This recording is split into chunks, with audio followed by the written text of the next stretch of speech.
Goeiedag geliefdes. Ek is Koos Leroux, welkom hier op my YouTube kanaal vir onderrig, prediking, Bybelstudie, toerusting. Vandag is ons besig om verder te kyk na een van ons Bybelbelydenisskrifte, naamlik die Heidelbergse Katekismus. Ek nooi u om hierdie te deel as dit vir u tot hulp was, ook in die verstaan van die Christelike geloof. En as ek meer aantekenaars kry, dan word dit al hoe makliker. Maar baie dankie dat jy hier kyk en welkom hier. Vandag kyk ons na die Heidelbergse Katekismus. Die Heidelbergse Katekismus is een van die 3 formuliere van eenheid, of kom ons sê, onthou nou gisterse video, as jy dalk gekyk het, die Heidelbergse Katekismus is deel van die 3 formuliere van eenheid, of die Belydenisskrifte van die Reformatie. Onthou die jaar 1563, en hy kry sy naam vanweë die stad Heidelberg in Duitsland. Hy is daar geskryf.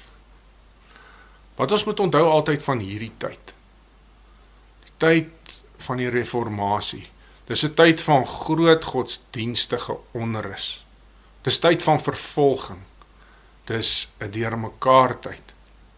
Nou keer Vors Frederik die derde was in hierdie tyd 'n protestantse heerser, en hy is 'n dierbare ou gewees in sy lewe. Hy het hierdie behoefte om 'n duidelike Bybelse boek, leerboek, daar te stel. En hy soek dit, en in 3 redes hoekom hy dit doen. Die eerste saak is, hy soek 'n boek wat die jeug mooi deeglik kan onderrig vanuit die Bybel. Wat leer die Bybel oor ons geloof? Kinders moet dit weet. Verbondskinders moet dit weet. Die tweede rede is, hy wil die eenheid help bewerk deur hierdie dokument, die eenheid in die waarheid van die woord vir die kerk. Die derde ding, hoekom hy wil hê die katekismus moet geskryf word, is om die geloof te verdedig teen die Rooms-Katolicisme, teen die dwalinge, teen dit wat ons wegvat van Christus af. Nou ons sal sien, as ons deur die katekismus werk, dat hierdie derde aspek, die verdediging teen die Roomse leer, dat dit so duidelik na vore kom binne in die katekismus. Dink maar aan iets soos die heiliges, wat aanbid word deur die Roomse kerk, die Sint Sus en die Sint So, die Maria verering. Dit word baie duidelik aangespreek en reggestel in die katekismus. Dinge soos die nagmaal wat die Here Jesus ingestel het, wat dan deur verdraaiing in die Roomse mis verander het, of mes, soos wat die Engelse dit noem, daardie sake word heeltemal uitmekaar geruk. En die Bybelse antwoord word gegee daarvan. Nou keer Vors Frederik die derde het 2 manne gaan aanstel vir hierdie werk, vir 'n leerboek, vir kinders, vir die uiteensetting van die geloof terwille van die eenheid van die kerk, en om die geloof te verdedig, vir daardie werk. 2 manne, die een se naam is Zacharias Ursinus, en die ander een se naam is Caspar Olivitianus. Ek kan baie oor hierdie 2 ouens sê. Ursinus was 'n leerling van Calvin byvoorbeeld. Maar hierdie 2 manne was hardwerkende manne. Hulle het deeglike werk gedoen. Hulle het 'n diepte kennis van die hele Bybel gehad. En as 'n mens hulle werk beskou, dan sien 'n mens hoe noukeurig met die Bybel omgegaan is. Hoe daar woorde geweeg is om met min woorde baie goeders vas te vat.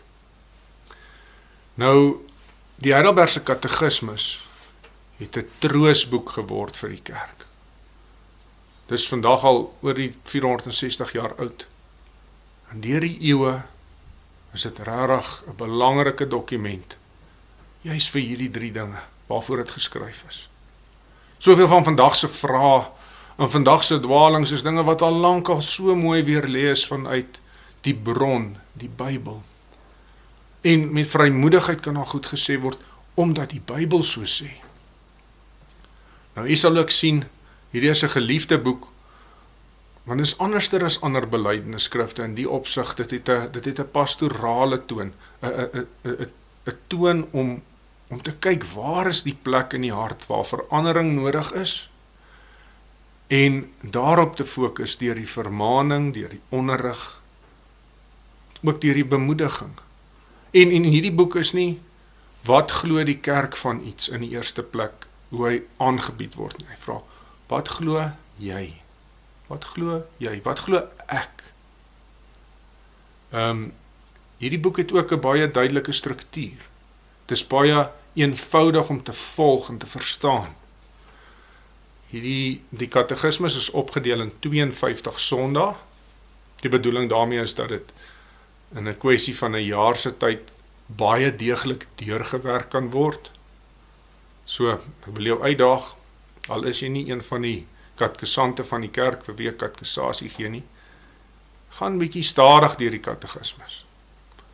Kry vir jou 'n week per sondagsafdeling en jy gaan regtig baie opskerp en herinnering en dinge wat by mekaar kom ervaar.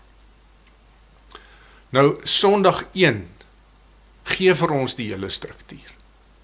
Sondag 1 gee die hele struktuur en dan sien ons die res van die katekismus is opgedeel in die kennis van my sonde, in die kennis van hoe ek van my sonde verlos word in ons Here Jesus Christus, en in die derde plek die kennis van my dankbaarheid, hoe ek dankbaar leef vir so wonderlike verlossing. Nou, ek wil hierdie video graag afsluit om net te kyk na vraag 1. Ek gaan eers kyk na die antwoord nie. Die vraag is, wat is my enigste troos in lewe en in sterwe? Wat is my enigste troos in lewe en in sterwe? En daar wil ek vir u vra, hoekom begin by troos? Kom ons kyk rondom ons. Die wêreld is in 'n malle gejaag van vanmôre tot vanaand om getroos te word. Die wêreld soek troos. Party mense dink geld gaan hulle in staat stel om as my bankrekening vol is en uit sy na te bars, dan is ek getroos. Miskien die goed wat ek kan koop met die geld, as ek nog daardie ding kry en miskien nog daardie ding kry, dan is ek getroos.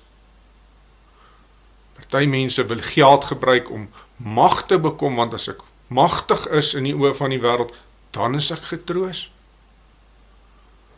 Ander het weer nodig om in verslawings te verval, om nie net te troos nie, maar bietjie die pyn te verdoof. Waar kom ons hartseer vandaan, is die vraag. Hoekom het ons nodig om getroos te word as mense? Die katekismus, wat is my enigste troos in lewe en in sterwe, of ek nou lewe en of ek nou aan die dood gaan is? Wat is my enigste troos? So begin die eerste vraag.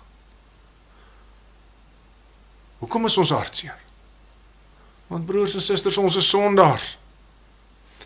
Dit waarin ons in uitblink, is om droog te maak. Ons doen nie van self die regte ding nie. Dink bietjie aan jou eie lewe.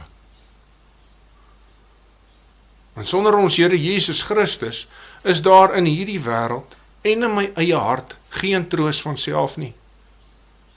Sonder hom loop ons van gemors tot gemors en ons hou ons besig met dinge wat niks werd is nie. Wat is my enigste troos in lewe en in sterwe? Vir elke asemteug, vir elke dag, en ook vir die laaste dag van my lewe, wat ek dalk op 'n sterfbed nog lewe en dan sterwe. Is wonderlik, hoor die pastorale toon. As hierdie katekismus kom na ons as mense toe. Wat is my enigste troos?